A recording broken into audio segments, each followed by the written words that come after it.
A Sony finalmente acertou num live action envolvendo o universo do Homem-Aranha? Depois de Morbius, Madame Teia, Craven e até os filmes do Venom, que fizeram dinheiro, mas também dividiram demais o público, era difícil olhar para Spider-Noir e não ficar com um pé atrás, né, uma pulguinha atrás da orelha. Afinal, estamos falando de uma nova série do Homem-Aranha, produzida pela Sony, com 8 episódios lançados de uma vez só no Prime Video, estrelada pelo Nicolas Cage e com uma proposta bem diferente. Um Homem-Aranha mais velho, investigador, vivendo numa Nova York lá dos anos 1930, com visual noir, clima de detetive e uma pegada muito mais clássica do que aquilo que a gente costumava ver em adaptações recentes de super-heróis. E eu confesso, os trailers não tinham me passado uma boa impressão, eu não tava com aquela vontade de assistir, sabe? Eles eram curiosos até, tinham uma estética interessante, mas não eram daquele tipo de coisa que fazia a gente contar os dias para assistir. Só que a curiosidade bateu mais forte, e eu fui lá, dei play nos 8 episódios de Spider-Noir, e para minha surpresa, a série entrega muito mais do que eu esperava. Entrega respeito ao personagem, entrega clima, entrega investigação, entrega ação, um elenco muito bem escolhido, um Nicolas Cage inspirado e principalmente entrega algo que parecia perdido há muito tempo nos live actions da Sony. Uma adaptação do universo do Homem-Aranha feita com carinho e com proposta clara. Eu sou o JM Carneiro, esse daqui é o Cultura Pop Cia, e se inscreve agora no canal para não perder mais nada da Marvel e do Homem-Aranha. Bora então para nossa análise completa e sincera dessa série. Já deixa o seu like aí para fortalecer o nosso trabalho. E antes de qualquer coisa, já adianto, tá? Esse vídeo é uma análise sem grandes spoilers. Vou falar de personagens, proposta, tom, referências, pontos positivos, alguns problemas e porque eu acho que essa série merece a atenção de quem é fã do Miranha. Já viu como tá por aí? A cidade tá uma zona. Você já foi? Eu sei muito bem quem eu era. Vamos começar tirando o elefante da sala, tá? Nos quadrinhos e também na animação do Homem-Aranha no Aranhaverso, né? O Spider-Noir é uma versão alternativa do Peter Parker, mas ele chama Peter Parker. Só que nessa série eles fazem uma adaptação e transformam o personagem em Ben Reilly. E aqui cabe uma explicação rápida também, tá? Nos quadrinhos, Ben Reilly, ele existe. Só que ele é conhecido principalmente por ser o clone do Peter Parker, ligado à famosa saga do clone. O que eles fazem é pegar Ben Reilly e aplicar nessa versão noir do herói. Então só muda de nome, o Peter Parker vira Ben Reilly e podemos seguir aqui, tá? A produção já falou que essa troca foi feita para dar mais liberdade criativa. E talvez um dia a gente descubra, né, se existia alguma questão de bastidor mais específica envolvendo o nome Peter Parker, né? Será que eles não podiam usar? Eu sempre desconfio disso, né? A gente não sabe como que é esse contrato da Marvel com a Sony, a gente tem o Peter Parker lá no UCM.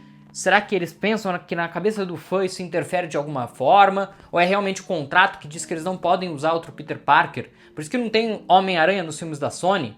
Por isso que eles fizeram um filme de vilões? A gente não sabe, né? E, por enquanto, a gente tá muito longe de descobrir. Mas quem sabe um dia, né? Quem sabe um dia eu não posso trazer essa história verdadeira pra vocês aqui. Mas olhando pra série em si, né? Assistindo ela, eu preciso dizer uma coisa claramente pra vocês, né? Que funciona.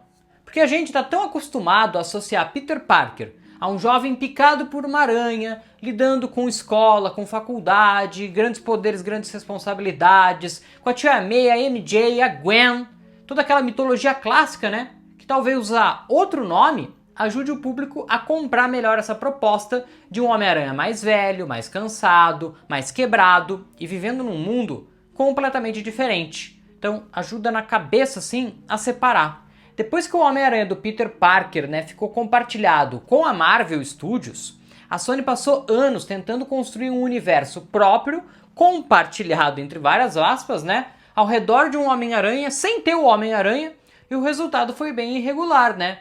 Morbius virou meme, Madame Teia foi extremamente criticado e virou meme também, o Craven também não conseguiu mudar essa percepção, e tem os filmes do Venom, né, que até tem público, né, fizeram bilheteria, mas que também ficaram muito divididos entre o público, né, quem gostou e quem não gostou. Então era natural que para Spider-Noir funcionar, ele precisava fugir de toda essa confusão. Só que aqui a Sony parece ter aprendido algo simples. Não adianta só pegar um personagem ligado ao Homem-Aranha e jogar numa história qualquer.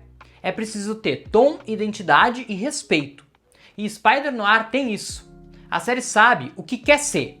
Uma história de detetive, que eu adoro, uma homenagem ao noir clássico, uma aventura de super-herói mais seca, mais madura, com um protagonista envelhecido e um mundo cheio de corrupção, crime, trauma e personagens moralmente ambíguos. Em vários pontos lembra até Gotham, né? Com a questão da política sendo importante e o mundo do crime controlando a cidade por trás. Isso foi legal pra caramba. E uma das coisas mais legais também, né, é perceber como a série dialoga com os filmes clássicos do Homem-Aranha, sim, do Tobey e do Andrew.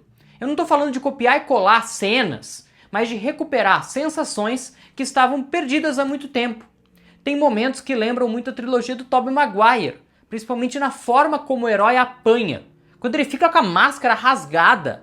Pô, vai falar que tu não lembrou lá de Homem-Aranha 1, quando na luta contra o Duende Verde, no final do filme, o Homem-Aranha fica com a máscara toda rasgada. Cara, ver o Homem-Aranha depois de tanta tecnologia do Tom Holland, e a culpa não é dele, né, mas o CM quis fazer assim, não tinha chance da máscara rasgar. E ver isso de volta foi legal pra caramba, né? E tem também a inspiração clássica nos filmes do Andrew Garfield, principalmente no Web Swing. Logo na primeira sequência de balanço na teia, né, a série devolve algo que muita gente sentia falta.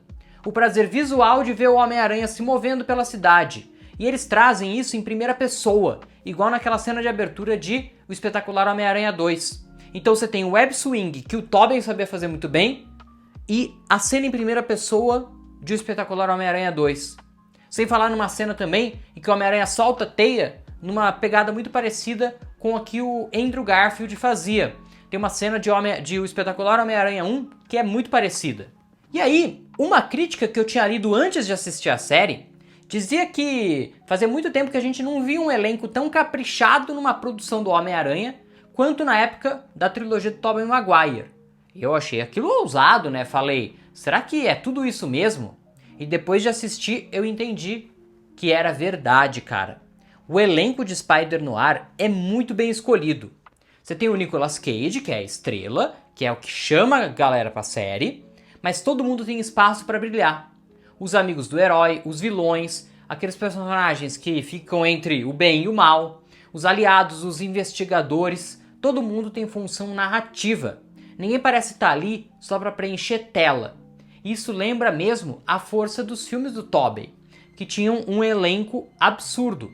O próprio Tobey Maguire, William Dafoe, Kirsten Dunst, James Franco, J.K. Simmons, Alfred Molina. Cada personagem e cada ator tinha uma presença marcante. E aqui, guardadas as devidas proporções, né, acontece algo muito parecido. Lamorne Morris interpreta Robbie Robertson, amigo do Ben Reilly e jornalista tentando encontrar seu espaço. A Lee Jun-Lee vive a Cat Hart, uma adaptação da Felicia Hart, a Gata Negra, agora como uma cantora de clube com ligação com o submundo do crime. Tem a Karen Rodrigues interpretando a Janet Ruiz, assistente e aliada investigativa do Ben, uma personagem que funciona muito bem como aquele apoio inteligente, rápido e irônico do detetive noir. Jack Huston aparece como Flint Marko, né, o vilão Homem-Areia, e o Brandon Gleeson interpreta o Silvermane, o cabelo de prata, o chefão do crime principal vilão da série. E o mais importante é que o roteiro dá motivação para essas pessoas. Você entende o que cada um quer, para onde cada um está indo e por que eles fazem o que fazem. Agora vamos falar do Nicolas Cage. Muita gente poderia olhar para essa escolha e pensar, um Homem-Aranha mais velho vai funcionar? Cara, funciona. E funciona porque o Cage compra completamente a proposta. Ele não precisa entregar grandes acrobacias o tempo inteiro, né, pra gente se convencer de que ele é o Homem-Aranha. Quando tá sem máscara, ele entrega presença física, cansaço, trauma, ironia, melancolia e aquela energia meio estranha que só o Nicolas Cage tem. Então, dá pra dizer que ele foi a escolha perfeita para a proposta da série. E tem algo simbólico muito bonito na carreira do Nicolas Cage aqui. Ele tentou ser o Superman, só que nunca teve o seu filme, né? Depois apareceu de forma polêmica em The Flash, com uma cena que ele mesmo criticou por não representar o que ele gravou, e agora finalmente tem uma produção de super-herói para chamar de sua, né? Em que ele é o protagonista, tem espaço e é tratado com respeito. Ele tentou na DC, não rolou, não deu certo, mas agora dentro da Sony, dentro da Marvel, ele ganha um protagonista como Homem-Aranha. Parabéns aí pro Nicolas Cage, que revela pra gente que nunca é tarde para realizar o seu sonho, né? Outro motivo para a série funcionar tá atrás das câmeras, tá? Spider-Noir foi desenvolvida por Oren Uziel, tem Steve Littlefoot como co-showrunner e conta com a produção executiva de nomes como Phil Lord, Christopher Miller e Amy Pascal, todos muito importantes para a história recente do Homem-Aranha na Sony com o Aranhaverso. Então, isso tudo ajuda a explicar por que a série tem identidade visual, tom e variação de universo tão bem construídos, né? São os caras que já acertaram lá, eles trouxeram de volta. Na direção, um dos nomes de destaque é Harry Bradbury, que dirigiu os primeiros episódios e tem trabalhos muito elogiados, como Fleabag, Willy Weave e os filmes de Enola Holmes. Isso aparece na série, principalmente na forma como ele equilibra personagem, ritmo, humor seco e investigação. Outros diretores também são responsáveis por A Casa do Dragão, Pacificador, Dr. House, entre outras séries de muito sucesso. Então não é uma série feita de qualquer jeito.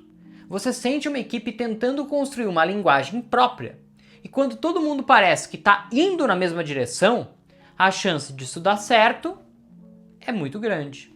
E falando em respeitar o Homem-Aranha e suas variações, esse é um bom momento para lembrar que o Aranha é um personagem gigantesco, né, gente? Justamente porque ele funciona em muitos universos diferentes, de formas diferentes. Tem o Peter Parker clássico, tem o Miles Morales, tem o Spider-Noir, tem o Ben Reilly, né, que originalmente é o clone, tem histórias antigas, histórias novas, fases sombrias, fases mais leves, sagas icônicas e muito mais.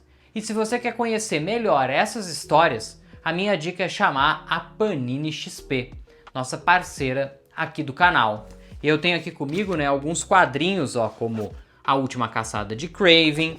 Temos também aqui Homem-Aranha Ama Mary Jane, ó, o multiverso, né, como eu tô falando, ó. Essa daqui que é um clássico do Homem-Aranha, essa coleção clássica aqui é incrível. E esse mais recente lançamento, né, crossover do Homem-Aranha com o Superman, que é o relançamento da história clássica lá de trás, dos anos 1900 e alguma coisa. Então, tudo isso e muito mais você encontra na Panini XP. E eu tenho para você um desconto de 13% de desconto. Chama eles no link que está aqui embaixo na descrição desse vídeo e também na página principal do canal, lá em cima no banner, tem o contato deles. Chama eles, fala que você veio aqui do Cultura Pop Cia, usa o meu cupom JM13 e faça o seu pedido com eles.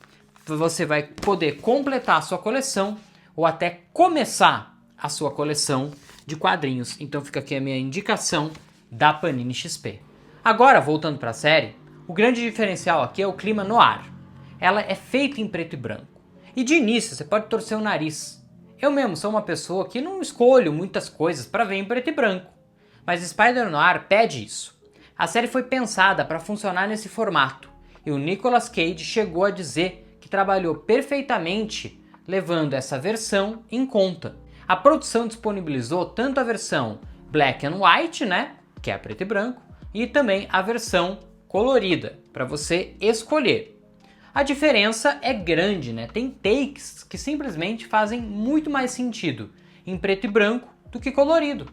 A sombra, o contraste, a fumaça, o bar, os becos, os escritórios, os ternos, as ruas molhadas, tudo isso fica mais bonito em preto e branco. A versão colorida pode até ser interessante para a gente comparar, mas a experiência mais forte para mim tá no preto e branco, eu assisti em preto e branco e recomendo que você assista em preto e branco também, tá? Só pra não dizer que eu não tô falando dos problemas, né? Eu tive um pequeno problema pra acessar, tá? Quando eu tentei pela TV a cabo e pelo celular, eu não consegui selecionar a versão em preto e branco. Mas no Xbox eu consegui, tá? Então, achei legal compartilhar com vocês que se caso alguém tiver com esse mesmo problema, saiba que não é só você, tá? Eu tô aqui também, fica um abraço carinhoso aí pra você. Espero que o Prime Video consiga resolver esse problema. Uma das coisas que mais me pegou foi a parte investigativa. Eu gosto muito do Homem-Aranha, né? E também gosto muito de histórias de detetive, mistério e investigação. Então juntar essas duas coisas foi um prato cheio. A série começa com o Ben Reilly se envolvendo em casos que parecem simples, mas que vão se conectando a uma trama muito mais envolvente, né? Com crime, poder, corrupção, personagens com habilidades especiais e o passado do próprio herói.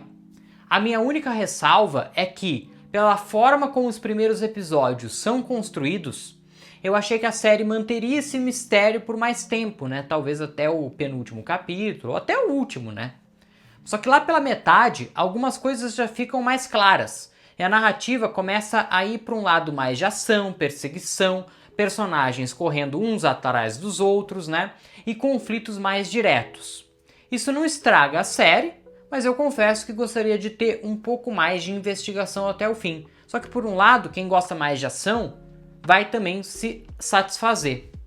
Ainda assim, vale dizer que a estrutura da série funciona muito bem, porque ela não perde o eixo, né? Ela muda um pouco o ritmo, mas continua tendo personagens interessantes, bons conflitos e uma trama que dá vontade de assistir sempre o próximo episódio, né? Você clica lá, ver o próximo episódio. Vamos falar dos vilões, tá? Porque ela também acerta na forma como ela adapta isso para esse formato.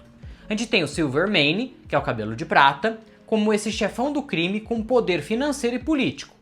Ele não precisa sair no braço como o rei do crime. O poder dele está no dinheiro, na influência, na capacidade de colocar e tirar gente de cargos importantes e na forma como domina aquela Nova York por trás das cortinas. Temos também versões adaptadas de vilões, como o Flint Marko, que é o Homem-Areia, o Tombstone, que é o Lápide, o Megawatt, que cumpre uma função parecida com o Electro, né? E temos também o Magma, que aparece ligado a uma trama de poderes e experimentos.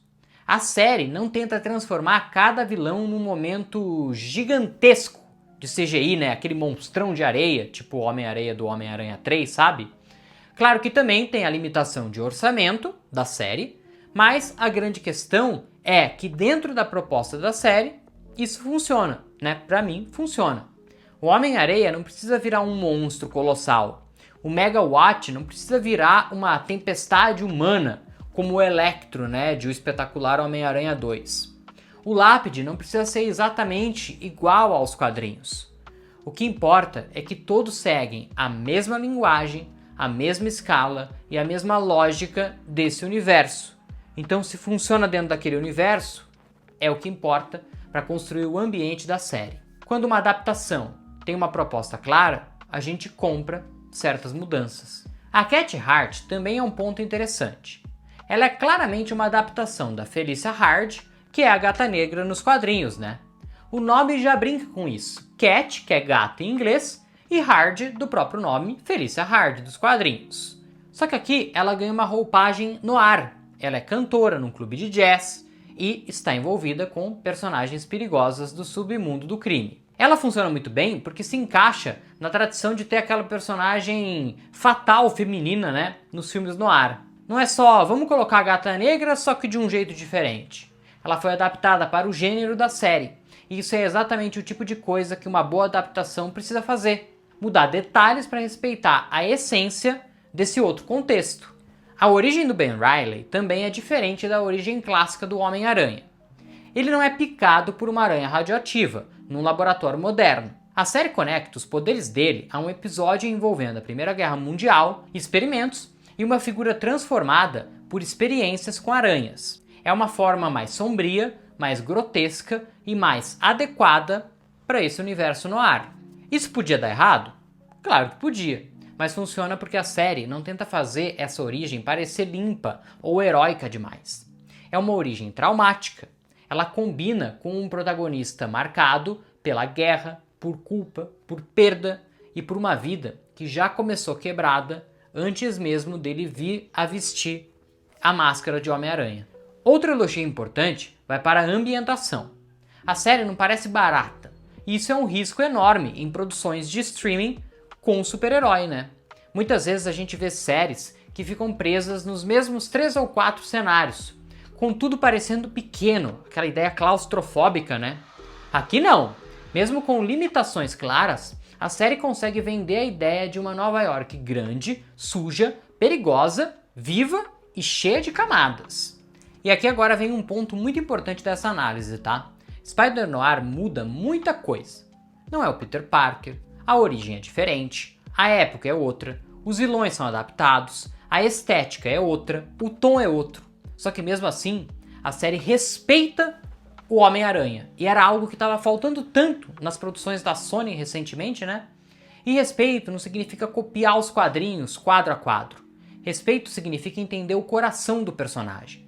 Significa entender que ele precisa carregar culpa, responsabilidade, trauma, humor, humanidade, vulnerabilidade e vontade de fazer o certo, mesmo quando tudo dá errado. A série entende isso, entende quem é o Homem-Aranha, mesmo ele não sendo Peter Parker, transformando em Ben Reilly. É por isso que ela funciona, porque ela tem liberdade criativa, mas não usa essa liberdade para desprezar o material original. Ela usa para criar uma nova leitura do personagem. Agora, não dá pra dizer que eu só falei das flores, né? A série tem algumas coisas que poderiam ser melhores. Como eu disse, eu gostaria que o lado investigativo fosse sustentado por mais tempo. Também acho que alguns conflitos poderiam ter respirado um pouco mais, principalmente na segunda metade, e quando tudo isso começa a caminhar mais rápido. E alguns vilões talvez poderiam ter mais desenvolvimento antes de entrarem no tabuleiro principal. Mas nada disso destrói a experiência. São pontos de ajuste, não problemas graves. E perto do histórico recente da Sony com live actions do universo do Homem-Aranha, Spider-Noir é um oásis, né? Parece um milagre. Quando eu comecei a assistir, tava gostando, eu falei, meu Deus, eu tô diante de um milagre. O milagre aconteceu, gente. Então sim, a Sony acertou. E é até bom pra falar isso com todas as letras, né? Porque quando é pra criticar, a gente critica. Madame Teia, Morbius, Craven, a gente criticou pra caramba. Quando erram, a gente fala. Mas quando acertam, precisamos elogiar também. Temos que falar dessa série, hein? Temos que incentivar, temos que dar view lá pro Prime Video, porque de fato merece, pra incentivar os caras. Porque se pega tanta repercussão quando é ruim, vamos fazer pegar repercussão quando é boa também. Não é um produto genérico tentando surfar no nome do Homem-Aranha. Parece uma série que sabe por que existe, tem motivo para existir. Obrigado por terem feito isso pra gente. Agora, se você quer mais do Homem-Aranha, fique inscrito aqui nesse canal e assista esses outros vídeos com a cobertura completa de Homem-Aranha Um Novo Dia, né? Que é o próximo filme do Miranha, que chega nos cinemas em breve. E a gente tá cobrindo tudo aqui no canal, então para não perder nenhuma notícia, fique inscrito e assista esses outros vídeos.